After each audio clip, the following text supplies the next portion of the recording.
Well, I see you're here to witness the magnificent 2021 Chevy Malibu RS trim, of course.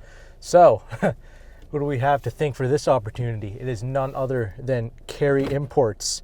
So they have acquired this vehicle, and if you want to buy a brand new car at a $5,000 discount, well, here's your chance. It's like, what is it, $19,999, something like that. All right, well, there you go. Let's go ahead, let's get into it. The new Malibu. Why am I reviewing this car? That's because I just want to see what Chevy's up to over here with this little Malibu.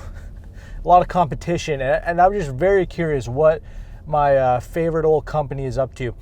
Now, excuse the Lexus hat, don't worry. This is going to be a very objective review because every car deserves a fair chance, of course. Except for him, because that exhaust is annoying. I'm joking, it's pretty cool. Let's go ahead, bust this turn. All right, well, it's certainly tuned to be pretty peppy off the line, that's for sure.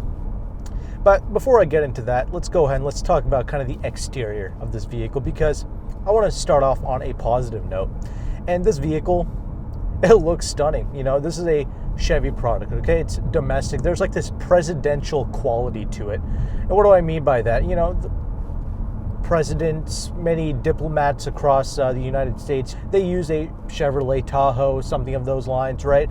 And this looks great. It's got a nice shape to it, right? It looks executive compared to like the more plebeian Toyotas and Hondas. They might be better cars, but they don't look better per se. You know, they're kind of basic, if you will. You know, this car, it's got a little bit more of that presidential swagger to it, and I appreciate that. And this vehicle's all completely blacked out. This is the RS kind of sporty trim, if you will.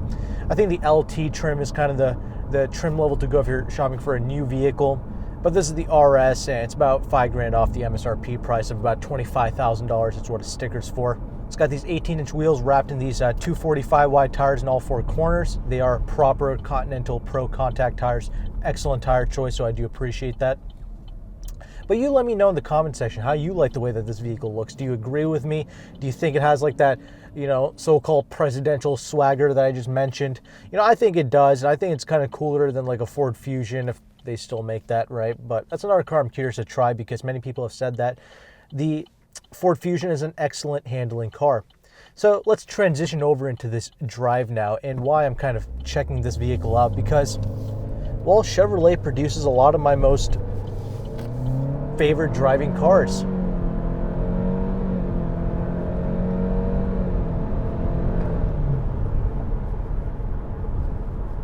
Put your foot into there, you know, a little CVT doing its thing. Anyway, Chevrolet makes a lot of my most favorite driving cars. The Camaro, okay, continues to be my most favorite American sports car ever made. GM is not stupid. They know how to make a proper car. They know how to make a proper interior. You see it with their Tahoe products, their Escalade products, right? They know how to make a proper, solid machine. They know how to make a great driving car. Hell, they make your favorite, the C8 Corvette. So that's why I want to check out this Malibu. Okay, mid-size sedan. Does it handle good? I mean, it's got a very light steering rack to it. Super light, very tossable, easy to drive and place this vehicle out on the road. Okay, it's a good-sized vehicle, about 193 inches long, you know, classic mid-size proportions, right? But super light steering makes it very easy to kind of whip around town. But it lacks the solidity of its Japanese counterparts, you know, like the Toyotas, like the Hondas. Honda by far is the best handling mid-size car you'll ever get into, by far. Same with Mazda. Actually, Mazda, another great handling car, and it's got an interior that makes this look like a Motel 6 bathroom. I'm sorry, that's just a fact. I'll get into that in the interior segment. Well, maybe not, but man, this interior, it's interesting to say the least. It's, I don't know. Again, we'll talk about that later. But, you know, it's a driving thing, right? You know, high-speed stability, it's okay. It's not bad, I suppose. It's got the stupid auto stop-start. I feel like it takes forever to turn back on. I don't know why. But anyway, it's got a little 1.5-liter turbocharged motor. Okay, this thing produces about, what, 160 horsepower, about 184 pounds-feet of torque. I think 0 to 60 was quoted to be about 7.8 seconds. Does it feel fast? I mean, no, not really.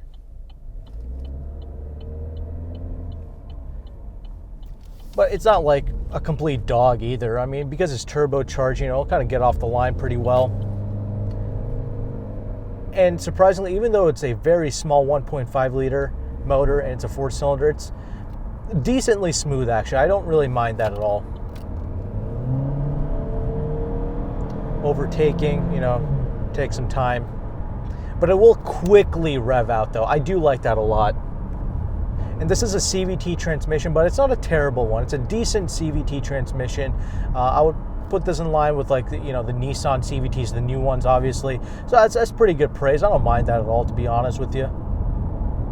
I'll test more of the handling and the ride quality things here in a bit, but you know, it does have great tires on it. But keep in mind that this is still a more noisier cabin space. There is some road noise, not a terrible amount of wind noise, but definitely some tire noise for sure. But I mean, I do like the 245 wide tires. That is a good, you know, width, some good girth on the tires. Gives you some nice grip. I'll test more of that out in a little bit, but I don't like how small the damn mirrors are in this vehicle. Like the side view mirrors, the rear view mirror. I mean, it's all very kind of small and it's kind of annoying.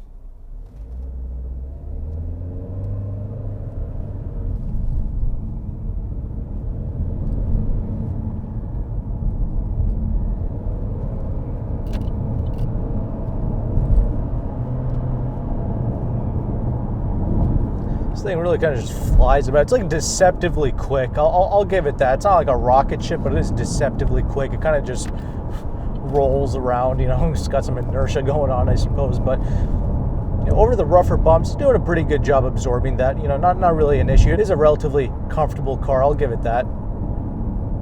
It does have, you know, basic strut-based suspension up front, multi-link in the rear. At least it's got a multi-link in the rear. That's good.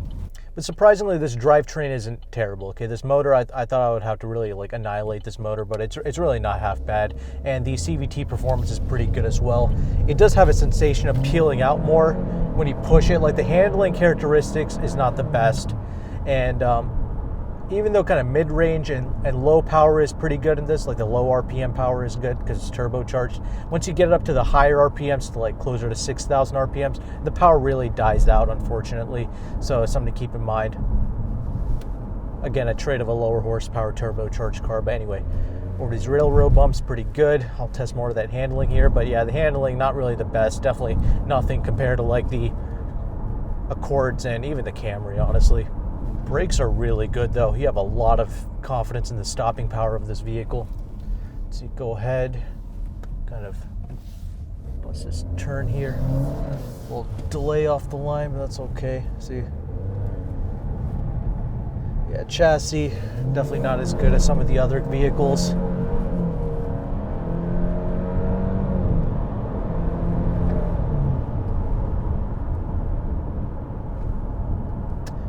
Handling, not really its forte, but it's a decent cruiser though. You know, it's got the light steering, it's got the good ride quality. It lacks in the refinement department in terms of the tire noise, but and also the handling as well. So why would somebody buy this vehicle? Okay, aside from Chevy fanboys and fangirls, people who are just diehard Chevy fans. Why would you buy this? Well, maybe you blew off your credit, and correct me if I'm wrong, but I think maybe Chevy is an easier loan to maybe qualify for. You know, they might bust a move, you know, give you a little 35% interest rate, you know. Hey, it's still a loan, right? So there you go. Most people would take that, as opposed to like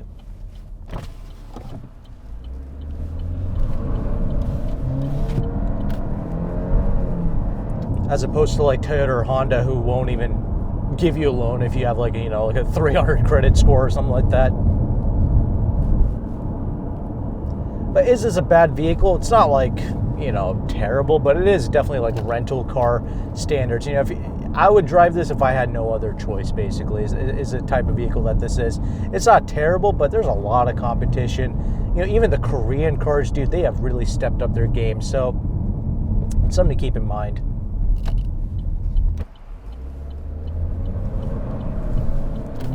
Has a sensation of pulling out. Has a sensation of peeling out, I mean. But anyway, no double pane glass or anything like that, unfortunately. That would have helped with the refinement of this car, but oh well, it is what it is. We'll give it one last launch off the line here, but yeah, you know, like I mentioned, it's a car I would buy if I had no other choice.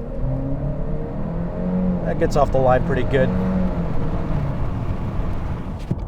But again, I am pleasantly surprised with the drivetrain. Okay, it's not half bad. So with that established, let's go ahead and let's hop into this interior segment, shall we? All right, well, now you join me inside of this glorious interior space. So, okay, joking aside, so what do I have issues with this? Well, it's not going to age that well, okay? Like, this is a very kind of plasticky, crunchy type of interior space. It's a brand new car, keep that in mind. It's only got about 1,000 miles on it, but it kind of has like this interesting kind of cloth material wrapped around here, you know, all around the dash and on the door panels here, which is kind of interesting. But, you know, again, this is a rental car interior space. That's what you're getting here. And, you know, it just is what it is. Chevy doesn't have to put a lot of effort into this vehicle because, well, they don't sell a million of these things like they do with their trucks and the demand that they have for their Tahoe products and their Corvette products.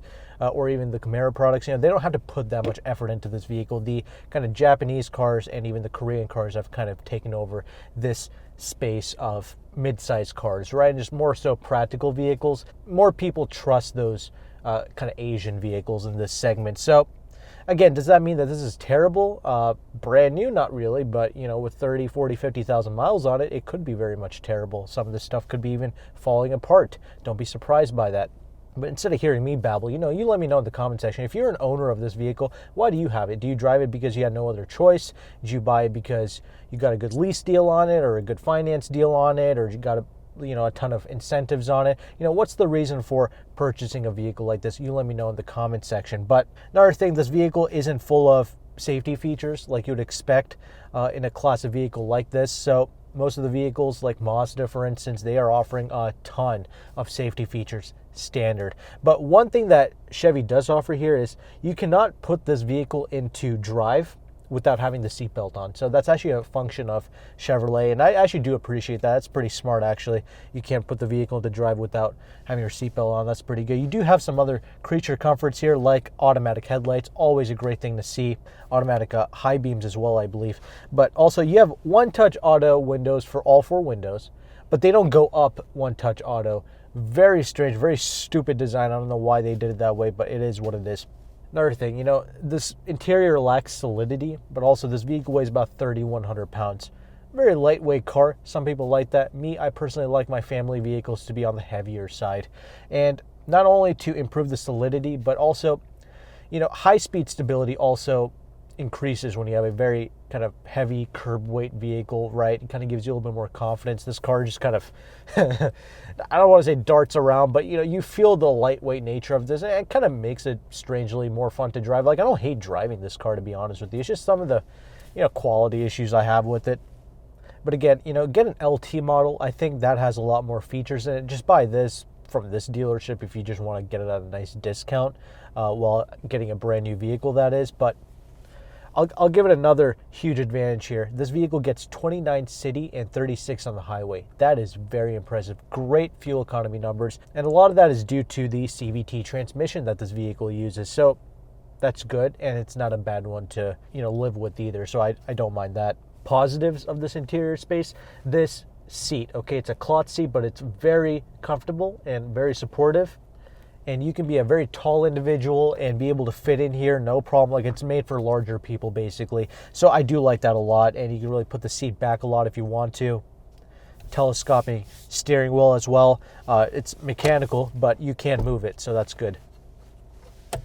Also, the infotainment. I have praised this infotainment multiple times in many Chevy products. It reacts so quickly. It is so easy to use. Apple CarPlay and Android Auto, wireless Apple CarPlay and Android Auto is standard with these Chevrolet products. So that's a nice little feature right there. I will say the audio system isn't really that great. It is a base audio system. I mean, it's kind of trash, to be honest with you, but, you know, it gets a job done. It conveys sound to you, so you know, I guess it's okay. Make sure to defeat the auto stop start. It's very stupid. I do not like how they implemented the climate control into the screen. I wish it had its own little functions and displays down here, but it doesn't. Turn off your little traction control. You do have little parking sensors here, and you do have a backup camera, of course, and it is a rather high quality backup camera. The lines do change with the steering input, so that's nice. Cup holders are kind of small. You have a small tray up here in the front. The center armrest is a good amount of space. Glove box is kind of stupid the way they design it. There's like this hump, so I don't know, it's just kind of weird. But you do have a good amount of space in the door pockets to put some bottles, so that's decent, I guess. Let's talk about the lack of a sunroof. I actually like that because that actually increases the structural rigidity of a vehicle if you don't have a sunroof, so that's good. I like that about this RS model. And the rear seats, I have plenty of space to sit behind myself. I am 5'11", so I do sit closer to the wheel than most people. So if you have a gangster lean going on, that's really going to affect the rear seat space. But for me, I got plenty of space. It's a good sized vehicle. They continue to be cloth seats back there. You don't have like a center armrest in the rear, but fortunately the seats do fold 60/40. And also there is no HVAC back there. It's a very basic vehicle, but you could comfortably put 5 adults in here because there's no transmission tunnel. It's actually pretty flat in the rear, so you can actually put people in the middle seat as well, so that's good. And let's talk about that trunk. Massive trunk, very practical. I really appreciate that. And like I mentioned, you can actually fold down the rear seats too. You also have a spare tire in the back as well. So let's go ahead and let's wrap it up. How do I feel about this vehicle? Again, it's all right. It's average. You know, it's got some good qualities to it, but it's got some bad ones too, right? Yeah, the Asian cars are far superior to this. Again, this is not their primary focus. Get this if you need to. Get this if you like the way it looks, because it does look different from the other manufacturers, okay? This has like that swagger to it that not a lot of the other normal family sedans can match. So if you like that, take advantage of it. And I will leave all of Cary Imports information down below. Thanks again for watching this video. Take care and goodbye.